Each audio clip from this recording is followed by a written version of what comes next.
Hey, this is Sean Callagy. Just came off a Resilient Minds podcast with the one and only Eric Balance. I was so impressed by Eric, and we just talked about how to love people, the math of business acceleration, and how to create the breakthrough life of your dreams and why most people don't. So yeah, thank you, Eric. Amazing job. Look forward to talking to you.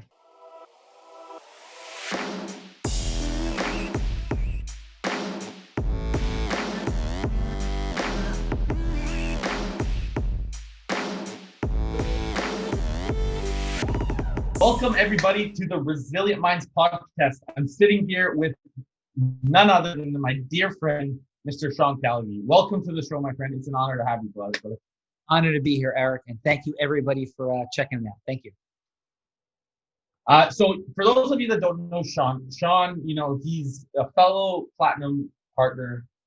He's hit a lot of highs in his 23 years of working for himself. He's tremendously accomplished. He started 2 successful law firms, one of which he sold for 7 figures.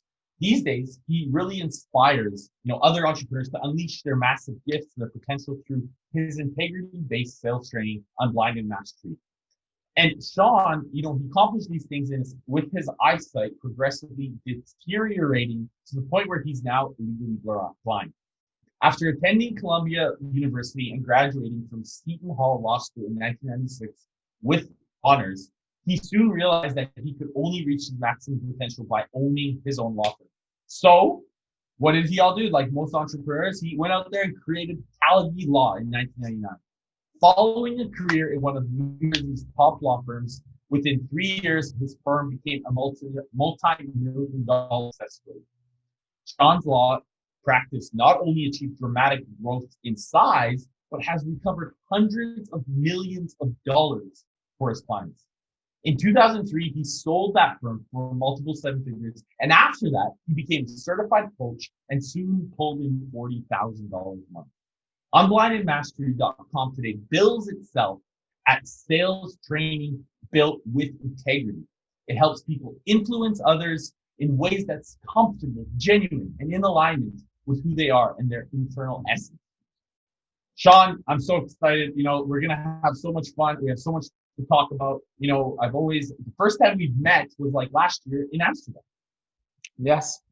And I remember you coming up, and I remember I like to keep myself in shape. And I'm like, holy cow, I've been around the weight room in my life. And I was like, who is this dude that's coming up? So I have a little peripheral vision, gave you a hug. And I still think that your biceps are bigger than Hulk Hogan's, but that's a story for a different day, Eric. You're always busting my chops with the biceps. I love you, man, and it's a good time.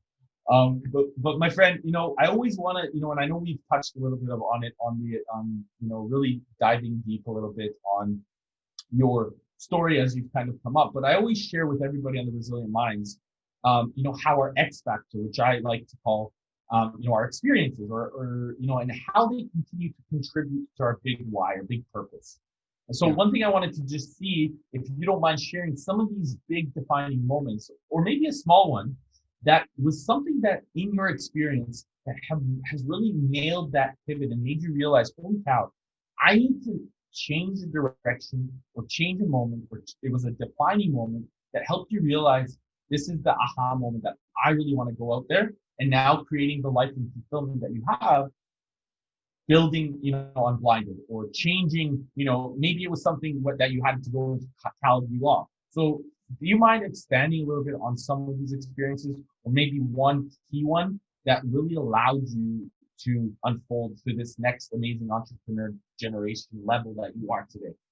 Man, thank you so much, Eric. So, and again, thank you, all you awesome folks out there. And, if you're listening, the intention for Eric, I know all the time, my intention for tonight is to truly add value. And so when I think back, and Eric, that's such a brilliant question, the defining moment of my life sort of cut or connected 2 pieces. And that's when I was in an airplane after somebody had told me to read Awaken the Giant Within by Tony Robbins in 1997. And it's interesting because that was a defining moment. And it was a defining moment because sometimes people communicate like some kind of transformation occurred. When I opened Awaken the Giant Within, it was because I had realized something that was very painful for me. Which is, by the way, for a lot of folks, I was already going blind. I knew that. Blindness had already robbed me of a professional baseball career. I was captain of my college baseball team at Columbia University. I'd been told I was going to get drafted. So I had all those pains, and I had already adapted to them. And I had a strong mindset from my growing up in athletics and the incredible, I didn't grow up with money, but I grew up with an abundance of love and mentorship and guidance. And I was very rich and blessed in those ways, from my high school athletic coaches to my grandparents, to my uncle, my parents, people in my family, aunts as well. So like, why the defining moment? Well, I had really, in a lot of ways, lived a life as a good boy. Other than the fact that I was going blind, my life was sort of, and my parents were divorced, and there was some alcoholism in the family dynamic. I didn't have a lot to complain about. I was surrounded by love. And I was, in college, they would joke, Eric, and call me the all-American boy.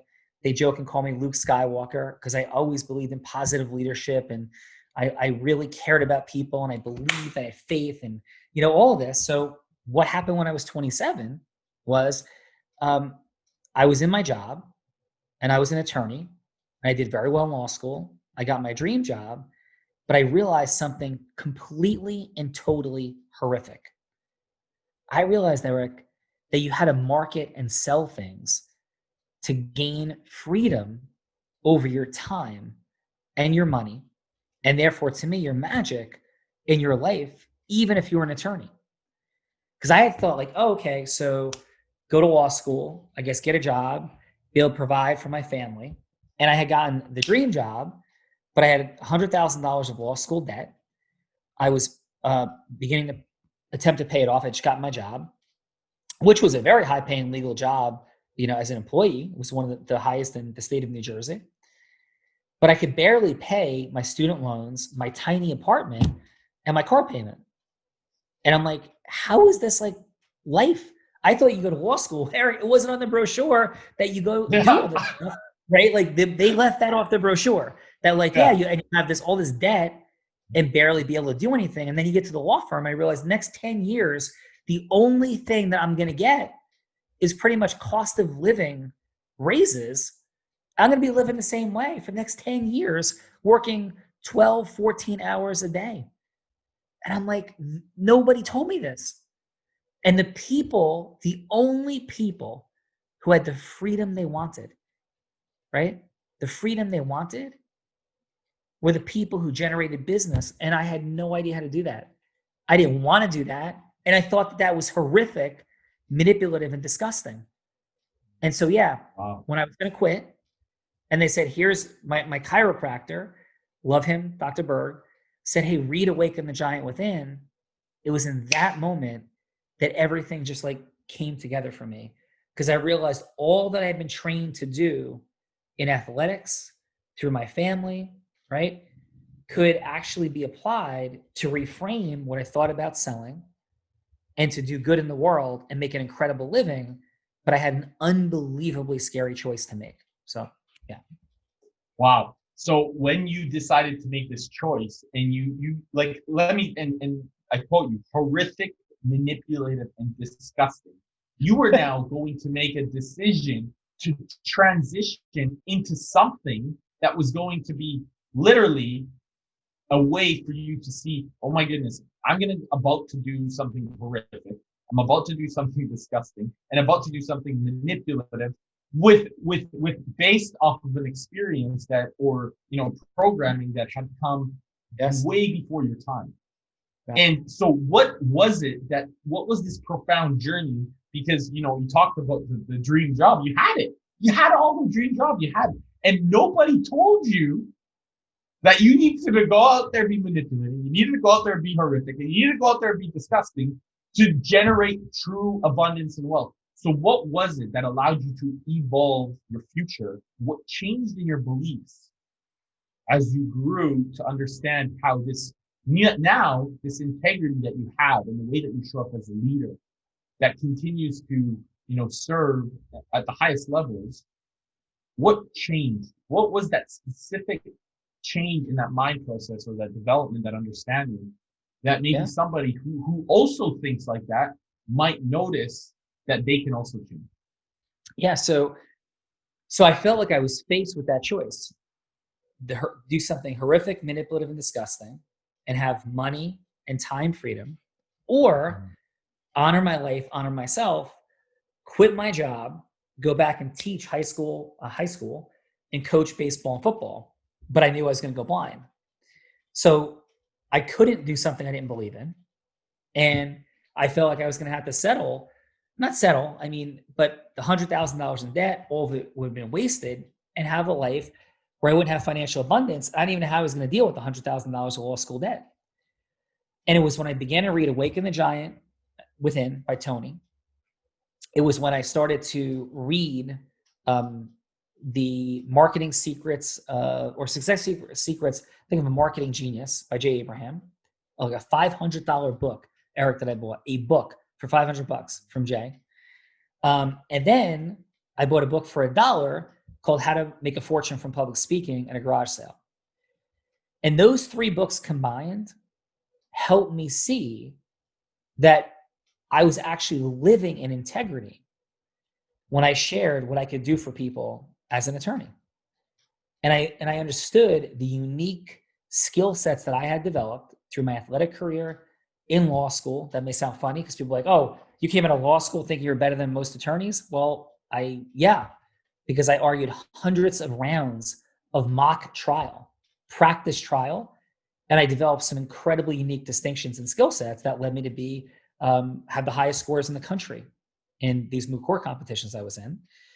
And so I'm like, yeah, like I could do this. And if people don't hire me and they hire somebody else, then, and I don't explain this to them because they think I'm 27 and somebody else is 50, but they're in much better hands with me, then I'm being immoral by not telling them the truth.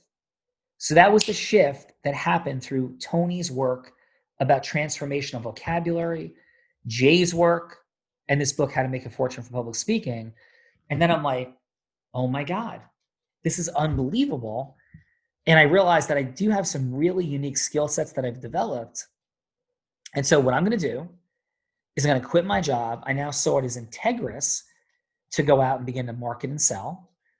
And I'm going to figure out if Tony Robbins, Jay Abraham, and How to Make a Fortune from Public Speaking and the other stuff I began to read is a bunch of nonsense and BS, or if it really works. And this is honest to God truth, Eric, and everybody out there. Like the like bizarre like insanity. I actually quit my job and said, I am doing this as an experiment. I jumped off a cliff and said, I am going to experiment and see if personal development works or this is a bunch of bullshit. Yeah. Dude, I love it because I really can resonate with that story. And there's so many people out there that I'm certain they can resonate. And some that I believe, really need to understand that these distinctions that, when you share that moral responsibility, right? That has become something that, I continue to resonate with in such a powerful way because when we're able to serve others before we even serve ourselves, we make it about them and not us. And that was something that I think that really hits me like really hard in the heart is like, what do we need to do in a unique fashion, not better, but different, to really stand apart from, what's out there so that we can share in our vision and continue to evolve ourselves or evolve the way that we can serve. So when you have these distinctions, what are some of those specific distinctions that you think are a must when you start, wanting to serve with that type of authenticity and that integrity?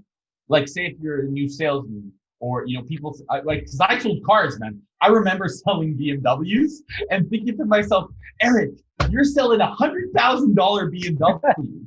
Okay. And you know how to do this. So how can I do this so that it actually can impact my life more?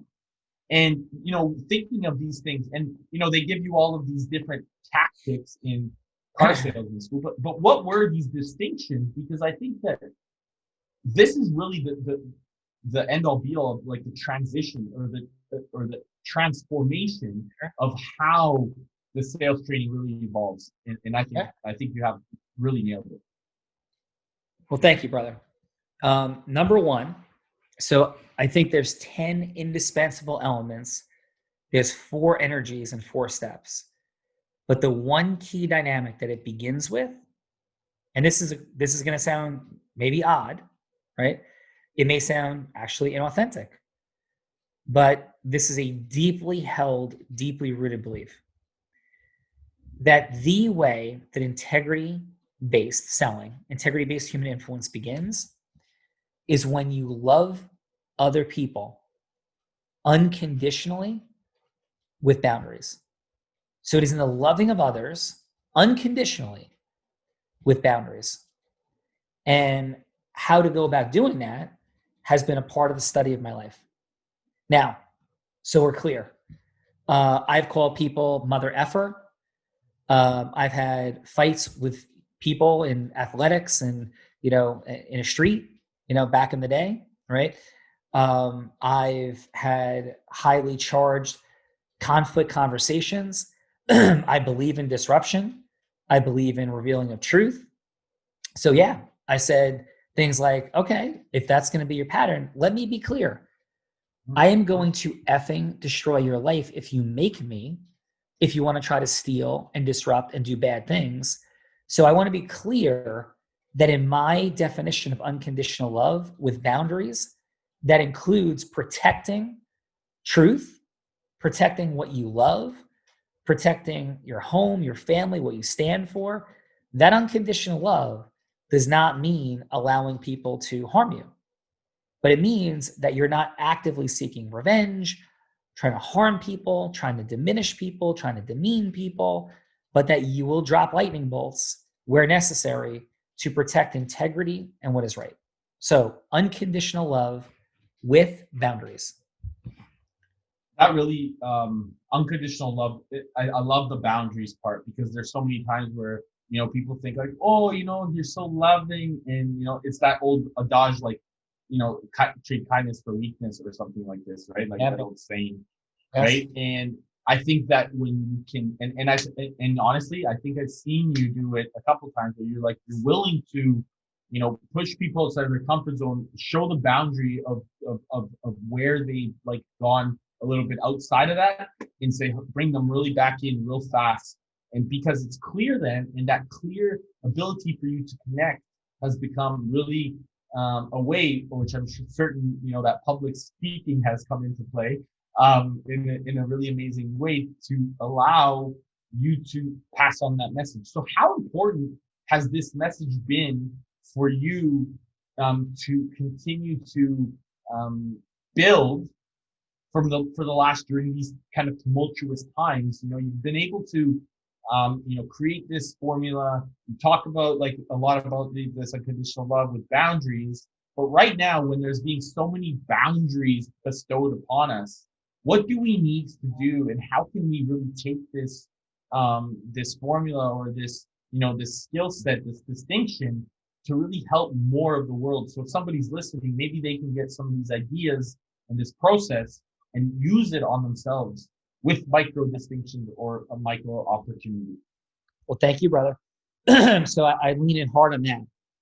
And thank you for your heart, Eric. And thank you for your brilliance and your wisdom and what you stand for in the world. Like, that just resonates deeply with me. How you show up, your energy, your brilliance, your excellence, like that just pops. So I just wanted to share that. That was very present. It's been present for me all the time, but like in that moment, it was super present. So thank you.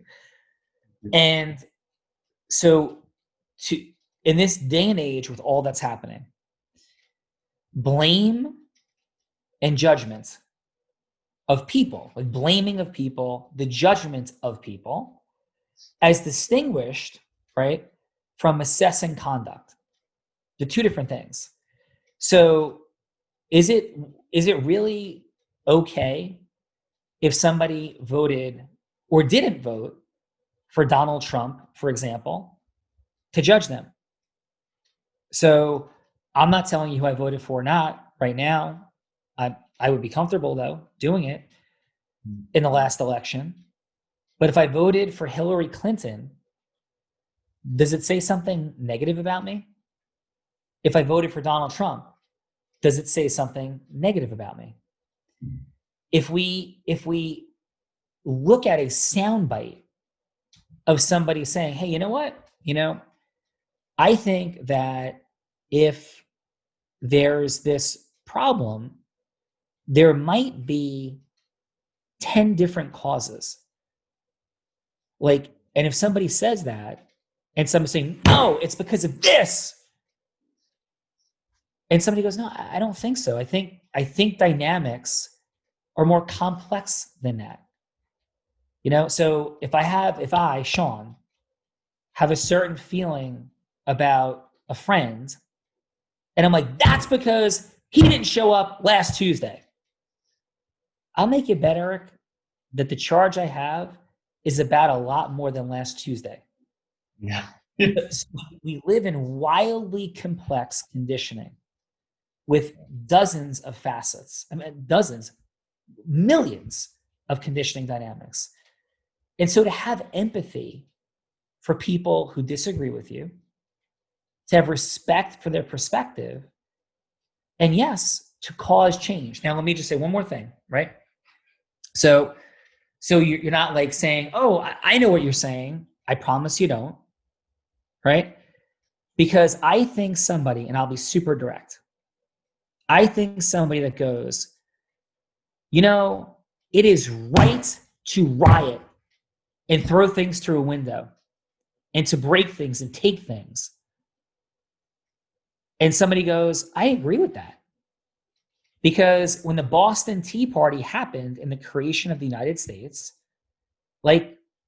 there was rioting. We threw tea in the water. We destroyed property. We fought a revolution. And if somebody believes that that is necessary and appropriate to create a disruption in systemic racial bias in America, I can appreciate their perspective. I can also appreciate the perspective of somebody going, how can people be destroying the stores of innocent people who are working for a living, and there's people coming in that don't even care about these issues, and they're being stirred up by political organizers that are not caring at all about the issue, but they're just trying to gain momentum for their causes. It's wrong and crazy. I can respect that too. Because I think both people are correct. And the micro distinctions that are involved in the analysis of how to deal with it all are hyper complex. Where things go wrong is when we attack and vilify, we blame and judge each other for reasonably held beliefs about solving enormous problems. Final on this, Eric, I'm gonna kick it back to you, is that I think that most people, most mentally healthy humans, agree on 95% of things. And because the media makes money, right? And I'm not even judging that. It's how it is. By putting out there what is dramatic and galvanizes attention, they put divisive, explosive, dramatic, distorted content out there that gives us the false impression, a focal distortion on what reality is. So what my advice would be, love people on conditioning boundaries, don't blame and judge others, and think deeply about your positions and deeply about the positions of others, and go from that place. One thing that resonates right now is the first thing here is with this focal distortion. Even with the focal distortion, people will still do the best they can with the knowledge that they have, right? They currently have. And I think that that's really one thing that I respect tremendously is this moment of respecting the differences of different conditioning and having the micro distinction of understanding that, listen, you're not here to blame, you're not here to judge, but understanding that they're doing the best. They truly are. People are, and inherently doing the best they can with the knowledge that they have. And I think that that's something that you really touched on here in a powerful, very great, I want to say like language, right? Like you use a powerful, compelling, really, really powerful language to elaborate. There we go. That's the word I was looking for. You elaborate in a powerful way on it. And I think that that's something that, anybody that's listening really needs to listen to is how that differentiation was unfolded based off of, your brilliance, Sean, because this is really something that you use, and these are the values that you've created and built inside of Unblinded Man. So tell me, how do these values really show up inside of Unblinded, and what that process kind of looks like? Yeah. So thank you. And can I give a footnote? Because somebody Please. could listen. You said really kind things about, my brilliance. And so I failed freshman high school geometry for the year. So I failed a primary course, right, for the year as a freshman. And I got, I think, a C plus, like in history, my senior year. I got C's in Spanish at Columbia. I had plenty of grades in my life that were suboptimal. And I think what I realized, and I want everybody to really grasp this, and you said the brilliant word, growth mindset, I think earlier, Eric. And when you think about a growth mindset, I think I learned how to just think more effectively and use more effectively what I have. So I think I'm a pretty smart person generally, yes. But I don't think I was born with a 0.1% IQ. I'm sure I have a high percentage IQ, but I'm not in like the top 0.1%, and I might not be in the top 1%. And I wouldn't be shocked by that. And so my point is, like, we can really think wildly effectively by just asking ourselves more powerful and effective questions. So I just want to footnote that. So don't feel like, well, I'm just not that smart. This guy's really smart. If you're looking at me or listening to Eric, you can learn to think and articulate and solve problems brilliantly with what you have, God, the God of the universe, whatever you believe gave you, right? So number one.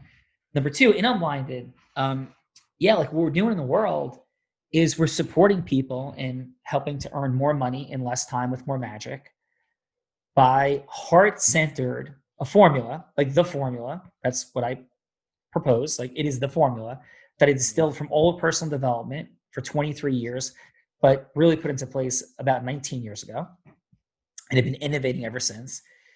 And if you want to put it at its simplest, it's heart-centered math. Heart-centered math. And these things go together. And it's a formula on how you go from hello to yes, influencing people with integrity, what to do with it, and how to get yourself to use it. How to get yourself to use it. How to go from hello to yes, and what to do with it. And that's what Unblinded is all about. In integrity, meaning the things you're going to get people to say yes to have to make every bit as much sense, and more, preferably, for them than they do for you, for us. And that, to me, is integrity.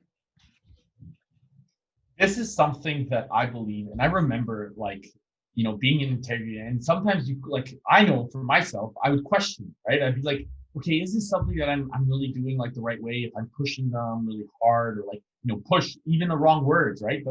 The language around it is just wrong, right? It's not succinct to the truth of what I really want to appreciate, or how I want to serve them or support them. And that integrity phase is like, hold on a second. I remember asking myself the question, and you said, the quality of your questions determine the quality of your results. You said it in a different way, but essentially that's kind of what is it that we need to really encapsulate within ourselves to understand that this is okay for us to share with integrity, with ethical behavior, how to do it others. And for me, the definition was I did it for myself, right? And that's something that you've cultivated over the last 19 years, and really iterated and cultivated. And now when people, question and have opposite views when you show up, and I'm certain, you have a lot of experience dealing with opposite views, right? But Yeah. if somebody comes to you and says to you, with this different opposite view based off of what you're doing today and with Unblinded, how do you respond to that, Sean? Yeah. I would call that in our sequencing objection handling, right? Mm. And it's an objection if somebody disagrees with you, right? That's just an objection, right? So for me, I lean in with questions like, wow, so you think that your influencing skill set um, is not an exponential lever in your life. Let's use an example. And that, it's kind of like influence is influence and you know what you're doing, right? So say, that's awesome. I'm hearing you correctly. I just want to know that I'm hearing you accurately. Yes. Then I go, okay, would you be open to the possibility that there's a different truth, not a subjective truth, but that objectively that may not be correct? And the person might go no or yes. So if it's no, I'm like, wow, how then tell me, how are you sure? What's your math and science behind your conclusion? I appreciate it. I want to know, please. And then I would watch them go humana respectfully, right? Because sometimes people's ego gets involved in like justifying truth. Like again, like, Donald Trump or Hillary Clinton, they're terrible. Da, da, da, da. Okay, wow. Like, so what do you think that they do right? Nothing. Nothing?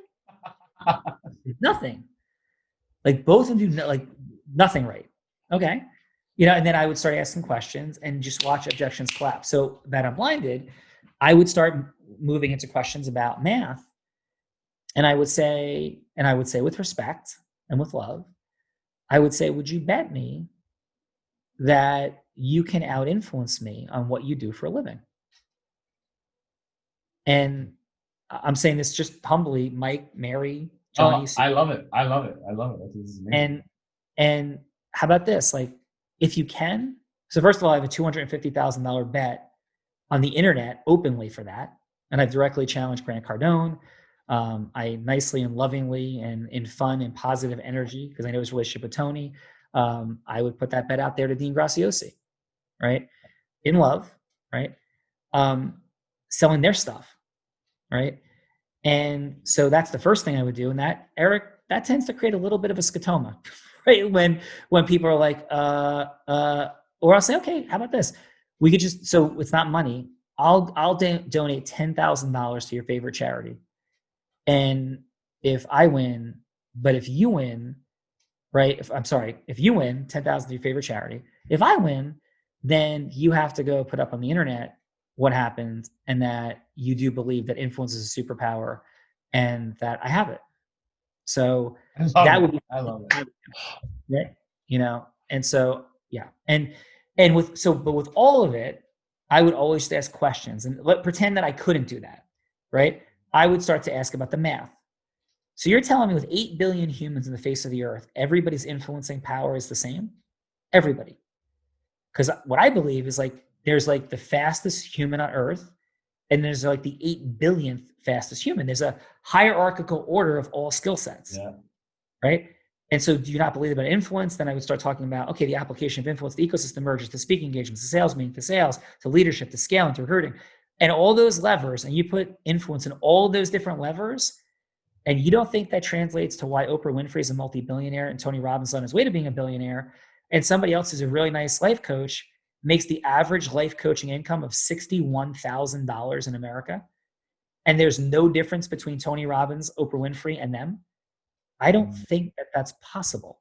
Did Tony just get lucky repeatedly? Or does he possess the superpower of influence? Right. And I would begin to like do that. So that would be my best answer. I would ask questions. I would break things down. When people, ready? When people are not seeing what they're not seeing the truth. Quick footnote, if I was selling BMWs, I couldn't do that because I don't believe that somebody needs that BMW. So for like, unless they said they loved it and they were afraid, like certain situations, I could walk them through it. But I don't know that I would be a very effective BMW salesperson if I didn't believe that everybody, their life would be better with the BMW than without it. Now, maybe it would. I haven't thought about it enough. But for me, I can only use integrity-based human influence to advocate for what I am very confident somebody should say yes to. Make sense? Absolutely, absolutely. And it's fascinating. So like the reason I sold BMWs is I absolutely love BMWs. It was awesome. Yeah. Then you could probably see right now that it's better to have one, right? Dude, in 3 months I became the top salesman. It was real quick, right? Because I just loved them so much. So, and that's naturally what happened. I believed in the product, right? And that comes down to everything. Like then all of a sudden that confidence translated into believing in myself, which actually I really love that journey now. I think that that's really a unique catalyst in understanding. It really got me to create confidence in my own. But I think that that's really one thing that you do have to really nail is like you have to believe in your product, believe in your service, believe in whatever you're selling, serving, offering to the marketplace, so that therefore you can influence somebody enough to really, because I don't know, but like you said, BMWs, I couldn't sell, I don't know, jewelry to somebody, right? Yeah. Right? Like things like this. So I went on a trip to Eric, actually because people may love it. I won't say where. So I went on a trip to a place that a lot of people love, and it didn't resonate for me. I could never sell going there. But if you wanted to talk about Long Beach Island, New Jersey, I could sell Long Beach Island more effectively than 99% of vacation destinations in the world that I could sell, or Grand Cayman, because of what you said. I love them. I believe in it. I know the magic, right? So it's like you with BMW, you believed in it, you knew the magic, the effect, and so you can become the top salesperson, right? And so I agree. And then from there, it's what's the mechanism, the 4 steps, the 10 indispensable elements, the 4 energies to go from hello to yes in that process once you believe in it. But amen, brother. That was so what specifically when you are, because integrity is such a forefront of like how we want to serve in the world. And I really believe in like, ethical persuasion, logical connection, and an emotional power like that we really have. So in combining those 3, it's like our head, our heart, our gut, and the intuition that flows to really connect to build that trust factor. And I find that when we continue to serve in that manner, we actually serve through like living, right? Through serving in our own right, like having those conversations, just it becomes like a daily conversation. So what is it that allowed you to find these 19 years of iteration and micro distinctions and changing that? Was it a continual practice in like by teaching the people in your law firm? How was it that you came to create the formula? Let's call it that, because that's what it is, right? And how is it that was something that now is being, becoming a really big thing, and I have massive love and respect for everything that you do. And I love to know, how this has become like, how many times did you do it? Because the reason I ask you this is because so many people think that they need to have it figured out right now. Yeah. Right? They need to know how you did it. What, and so I really want to emphasize, you talked about iteration and like cultivating an iteration. And I think that so many people get stuck on that before they ever go out and create something on their own. Yes, sir. Oof, Eric. I mean, the iterations truly began as when I first started speaking. 2, 3. And behind me, if you can see it, Muhammad Ali is up there, and he was he regained his heavyweight championship when I was a baby, and I loved him. I just loved him. My dad loved him. I loved him. And so he was an incredible communicator. He had such emotional and energetic transference that I was mesmerized. Sugar Ray Leonard was another boxer that in many ways, people thought mimicked Muhammad Ali, and I loved him. And I was a big fan of the New York Jets and Joe Namath and his bold proclamations, and that changed the NFL. I would watch James Bond, and he was an incredibly persuasive communicator with unbelievable certainty. I watched Batman and Star Wars. So I was integrating as a kid these fictional characters and real life heroes that had these communication patterns. I was the oldest great grandchild, oldest grandchild, oldest child.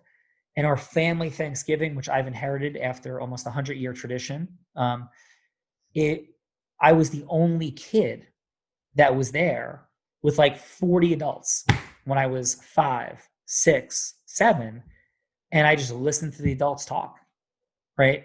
And so I would think about it. And I think I had a particularly strong amount of empathy. And I remember beginning to feel what people were feeling. And I could tell if somebody was offended or hurt or upset. I just felt it, and not like telepathically, but I just was like, very present to communication. So that was there. And as a high school athlete, I was a leader, and I would be in the huddle, firing people up, getting people going, work great. So, and I'll just throw this out there.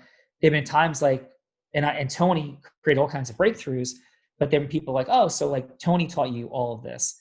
And the answer is absolutely not. I mean, there's a lot that Tony unpacked for me and helped me reframe things and whatever. But what taught me communication was my family, was my coaches in high school, was my leadership and the football huddle. Like, let's go. Like, right? Like, yes. Right. Like that was me in the huddle. I was the energy. There's articles. If you Google Sean Callagy, Columbia baseball, you'll see an article in the Columbian newspaper. It'll still come up in Google from back in 1991 or two. Forget it with the article. I think it was 92. It was my senior year, but I didn't know if it came out at what part of the year. And it talked about positive leadership. So I was so present to the idea of influence and leadership and fire and love.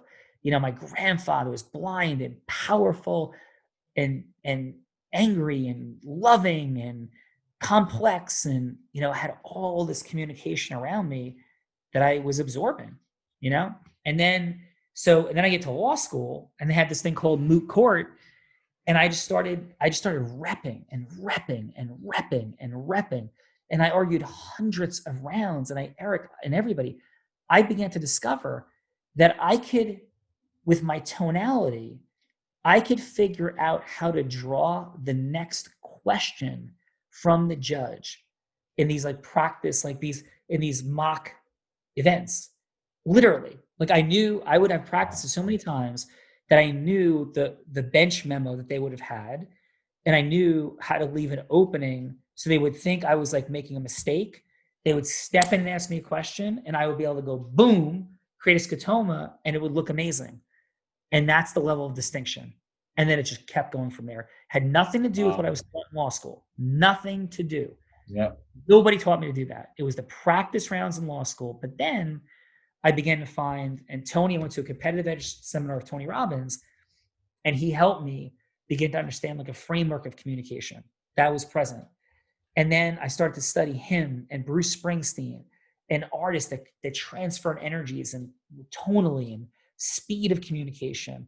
And it just kept going. I started thinking, okay, what's the formula? Like, what's going on? I read books on sales, and I'm like, no, like they're giving steps, but there's more going on than steps.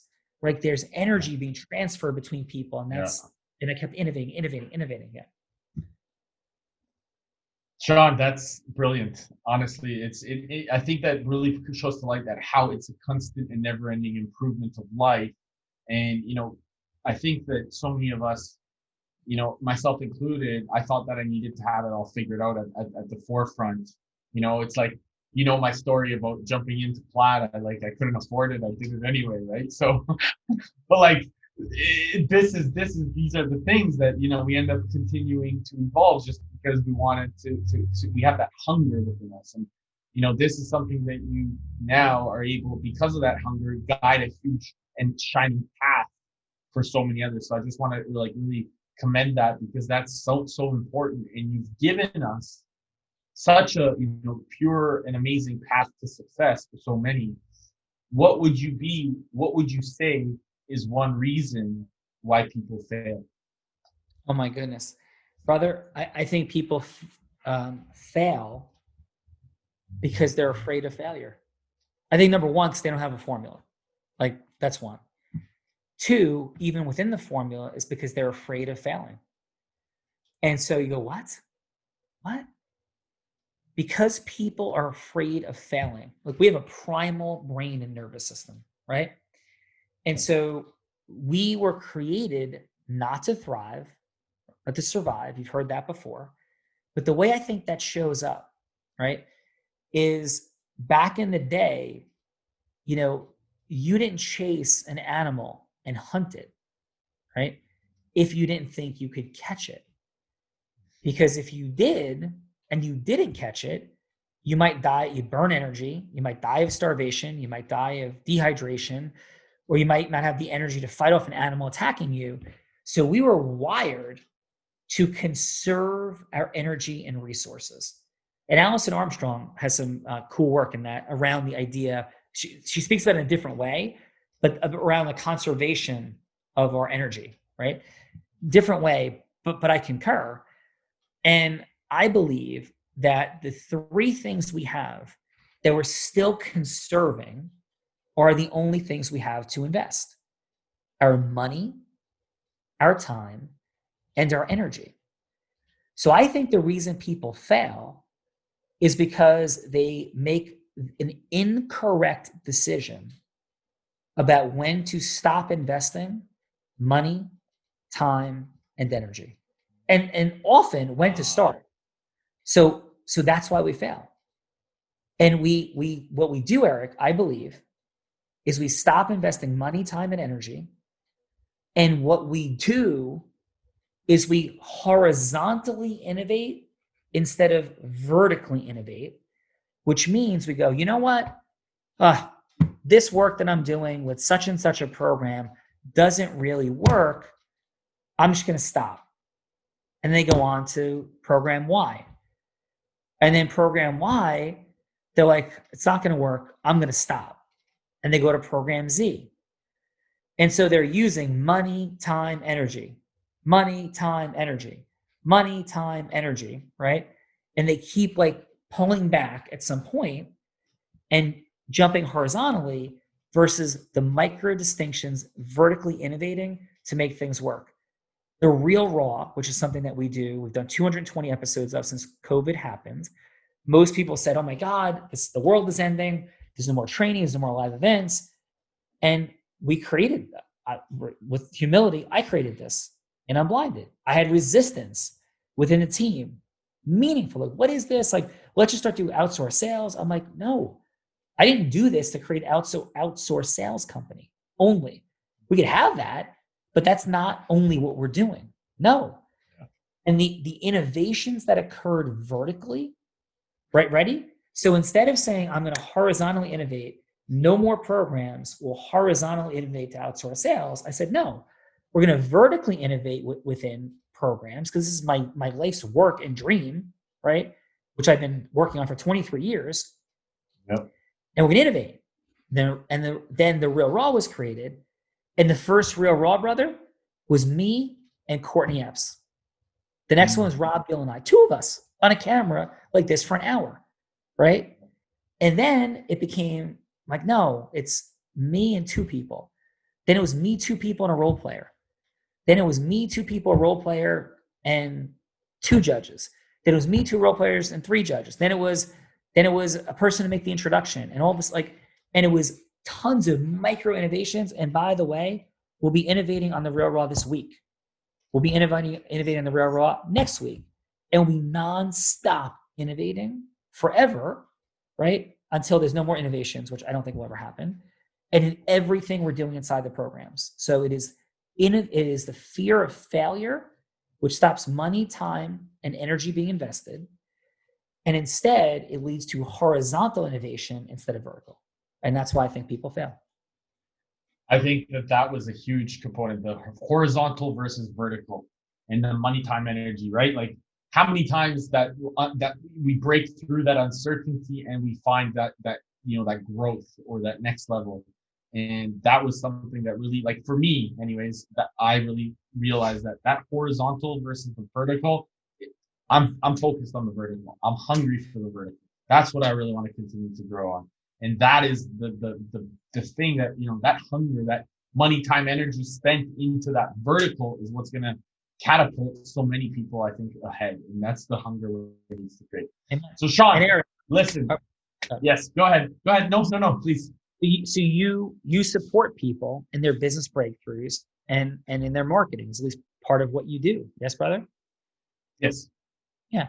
So when you're supporting people in that space, a part of what your genius is innovating, right? Absolutely. You're innovating messaging. You're innovating where time, money, and energy investment is made. And what you're being paid to do is not just go, oh, I know, which you do. You have incredible mastery, but you're also paid to innovate and solve for the next problem at a faster rate and with more efficiency than other people. And that's what you do and why you're great at it. Yes? No? And that's the reason why it's so important to really do, seek improvement and iteration. That's why I always talk about like iteration, how important it is, and test in the marketplace to see what's coming back, how you can redefine and change the message to making sure that it correlates with who you're trying to serve or who you want to serve, who you ideally want to be working with, right? And it's like that iteration, people think that sometimes they need to be so specific, right head on, right off the first hop. But they end up having paralysis by analysis. And, it's actually the worst thing that we can ever do is expecting ourselves to be perfect right off the hop, because it's the lowest standard, because we never get to achieve it. We really never get to achieve it.